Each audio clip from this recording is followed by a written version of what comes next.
सिंह साहब एजुकेशन में आप सभी लोगों का स्वागत है। पिछले वीडियो में प्रश्नावली 4.2 का प्रश्न नंबर 14 हल कर चुके थे। इस वीडियो में प्रश्न नंबर 5 को हल करते हैं।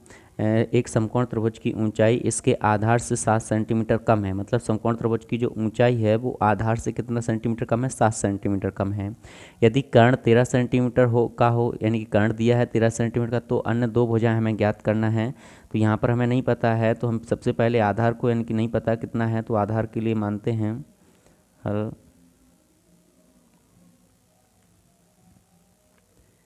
माना कि समकोण त्रिभुज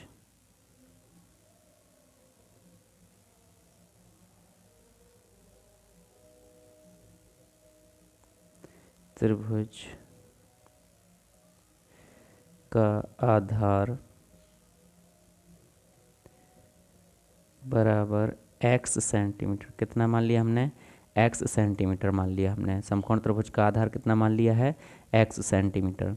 और अब चूंकि हमें बोला गया है सवाल में कि समकोण त्रिभुज की जो ऊंचाई है, चूंकि समकोण त्रिभुज की ऊंचाई इसके आधार से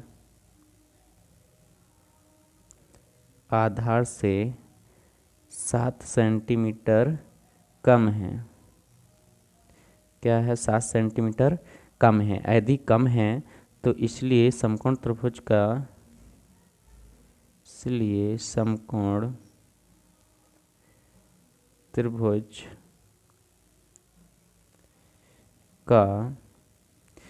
समकोण त्रिभुज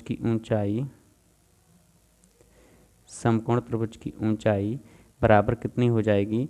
जब आधार से कितनी कम है? 7 सेंटीमीटर कम है, तो ऊंचाई बराबर x माइनस के 7 सेंटीमीटर। x माइनस के 7 सेंटीमीटर ऊंचाई कितनी हो गई?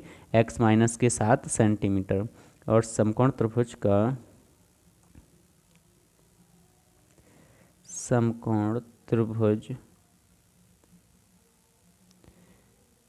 का कर्ण बराबर कितना दिया है? 13 सेंटीमीटर। समकोण त्रिभुज का कर्ण कितना दिया है हमारे लिए? 13 सेंटीमीटर। जब यानी कि यहाँ पर हमने देखी तीनों चीज़ें निकाली हैं। माना कि समकोण त्रिभुज का आधार बराबर x सेंटीमीटर, समकोण त्रिभुज की ऊंचाई बराबर कितनी? समकोण त्रिभुज की ऊंचाई बराबर, हमने ऊंचाई इसके आधार से 7 सेंटीमीटर कम है, तो समकोण त्रिभुज की ऊंचाई x माइनस के 7 हो जाएगी। आधार से 7 कम तो माइनस में लिया। समकोण त्रिभुज का कर्ण हमारे लिए दिया गया है 13 सेंटीमीटर। अब हम यहाँ पर हमें जब तीनों चीज़ें दी गई हैं और समकोण त्रिभुज है, तो यहाँ पर हम पाइथागोरस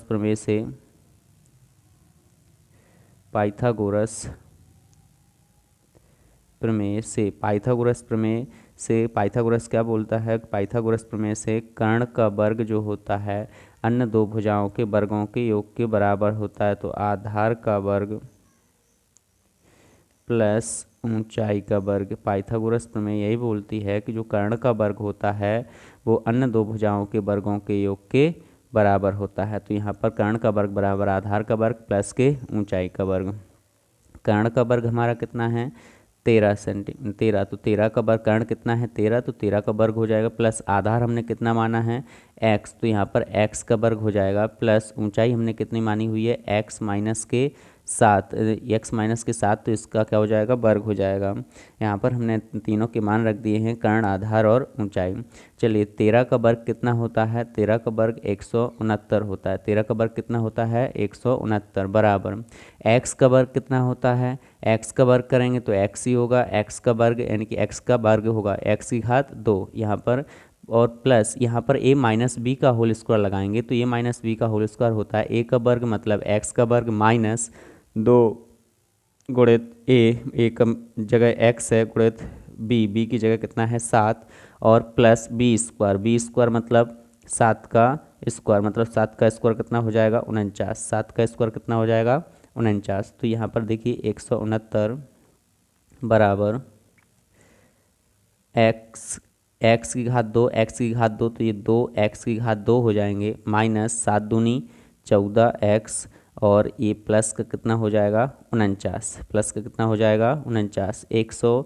169 है, तो यहाँ पर 169 और 49 को बराबर के इस साइड लेकर आइए, तो 169 माइनस के कितना हो जाएगा 49, बराबर में कितना बचेगा 2x² माइनस के 14x, 2x² माइनस के 14x। यहाँ पर घटाएंगे जब तो यहाँ पर कितना बचेगा 120, बराबर में कितना 2x² माइनस 14x, या इसको ऐसे लिख सकते हैं 2x² माइनस 14x और बराबर में कितना 120। कुछ नहीं किया है, दोनों पक्षों को पलट दिया। जब दोनों पक्षों को पलटते हैं तो चिन्ह वही रहते हैं जो पहले हैं। दोनों पक्षों को यदि आपस में पलट रहे हो तो यहाँ पर चिन्ह वही रहेंगे जो पहले थे। अब यहाँ पर 2 से भाग दे दीजिए, पहले इसको 120 को इस साइड लेकर आ जाए, 2x² माइनस 14x, और ये 120 इस साइड आएगा, प्लस का है, इस साइड आएगा तो किसका हो जाएगा माइनस का हो जाएगा। किसका हो जाएगा माइनस का। अब 2 से भाग दे देते हैं तो x की घात 2 माइनस 7x, और माइनस कितना हो जाएगा 2 छंग 12, 0, 60 हो गया।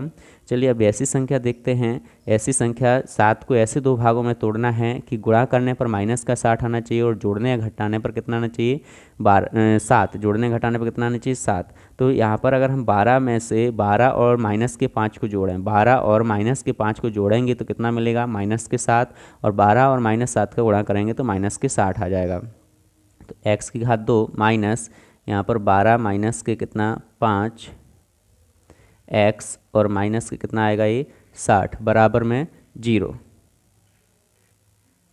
अब यहाँ पर बराबर में 0 आ गया है। हम सबसे पहले यहाँ पर क्या करेंगे, x की घात 2 और ये माइनस लगा है तो ये x का गुणा अंदर ही पहले कर लेंगे, 12x, ये माइनस का कितना 5x और माइनस के 60, बराबर में कितना आएगा 0। अब यहाँ पर देखिए x की घात 2, जब ये माइनस का अंदर गुणा होगा तो अंदर जो प्लस की संख्या होंगी वो माइनस की हो जाएंगी, और जो माइनस की होंगी वो किसकी हो जाएंगी प्लस की। तो ये माइनस का कितना हो जाएगा 12x, और माइनस और माइनस, माइनस और माइनस क्या हो जाएगा प्लस, तो प्लस का कितना हो जाएगा 5x और माइनस के 60, बराबर में कितना 0। अब यहाँ पर x, इन देखिए इन दो में से कॉमन ले लेंगे और इन 2 में से कॉमन लेंगे, तो यहाँ पर x दोनों जगह है तो हम यहाँ पर इन दोनों में से क्या ले सकते हैं x कॉमन ले सकते हैं। यहाँ पर x की घात 2 था, 2x थे, 1x बाहर ले लिया हमने, कितना बचा 1x, और ये माइनस का यहाँ पर x था, x बाहर ले लिया, हमें कितना बचा 12, प्लस यहाँ पर दोनों में कुछ भी कॉमन नहीं दिख रहा है, तो दोनों में कुछ भी कॉमन नहीं दिख रहा है तो एक ऐसी संख्या जिसमें दोनों का भाग चला जाए, तो 5 को हम ले लेते हैं, 5 का भाग 5 में देंगे, एक बार 1 का गुणा x में करेंगे x, माइनस 12 पंचे कितना होता है 60, तो 12 बार भाग जाएगा, बराबर में कितना आएगा 0। अब यहाँ पर देखिए इसमें से भी कॉमन ले लेंगे और इसमें से कॉमन ले लेंगे, तो यहाँ पर हमें दोनों जगह क्या कॉमन दिख रहा है, दोनों जगह हमें x माइनस की 12 यानी कि कॉमन दिख रहा है। तो चलिए दोनों में से x माइनस की 12 हम क्या करेंगे कॉमन ले लेंगे। तो x माइनस की 12 जब हम कॉमन लेंगे, x माइनस के 12 कॉमन ले लिया, तो यहाँ पर से कॉमन है x माइनस के 12 ले लिया, यहाँ पर कितना बचा x, प्लस यहाँ से x माइनस की 12 कॉमन ले लिया, यहाँ पर कितना बचा प्लस का 5, बराबर में कितना 0। एक बार x माइनस के 12 बराबर 0 ले लीजिए और एक बार x प्लस के 5 बराबर कितना ले लेंगे हम 0 ले लेंगे। चलिए अब इसको हल करते हैं, तो x और 12 यानी कि यहाँ पर माइनस का है, बराबर के उस साइड जाएगा, किसका हो जाएगा प्लस का, और यहाँ पर प्लस का 5 है, बराबर के उस साइड जाएगा, ये किसका हो जाएगा माइनस का। तो x बराबर माइनस के कितना 5, x बराबर माइनस के 5।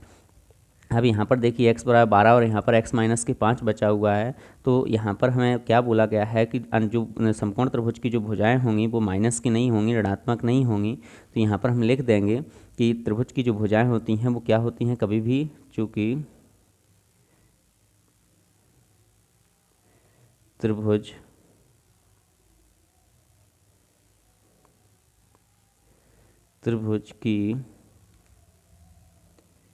त्रिभुज की भुजा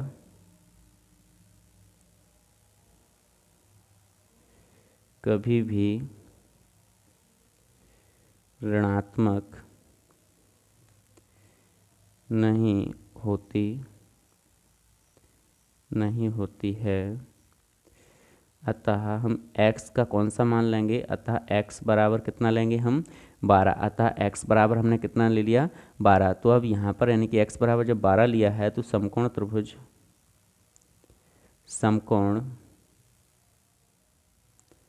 त्रिभुज का आधार x बराबर 12 सेंटीमीटर, x बराबर कितना 12 सेंटीमीटर। और समकोण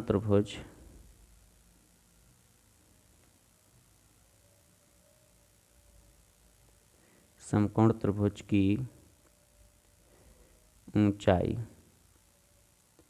समकोण त्रिभुज की ऊंचाई बराबर कितनी x माइनस के 7। समकोण त्रिभुज की ऊंचाई कितनी x माइनस के 7। तो x माइनस के 7, तो यहाँ पर x की जगह कितना आया है, x की जगह हमें 12 रखना है, माइनस के कितना 7, तो यहाँ पर कितनी हो जाएगी 5 सेंटीमीटर। तो समकोण त्रिभुज की ऊंचाई कितनी हो गई 5 सेंटीमीटर और आधार कितना हो गया 12 सेंटीमीटर। हमें दोनों ये विमाएँ निकालनी थी, दोनों विमाएँ हमने निकाल ली हैं, दोनों भुजाएँ निकालनी थी, दोनों भुजाओं को हमने क्या किया है निकाल लिया है और कर्ण हमारे लिए पहले दिया ही था। तो आशा करता हूँ कि आपको ये वीडियो पसंद आया होगा। यदि पसंद आया है तो लाइक कीजिएगा, शेयर कीजिएगा और कमेंट बॉक्स में कमेंट करके ज़रूर बताइएगा कि कि आपको हमारे जो वीडियो हैं वो कैसे लगते हैं, और यदि पसंद आते हैं तो अधिक से अधिक शेयर कीजिएगा। Thank you.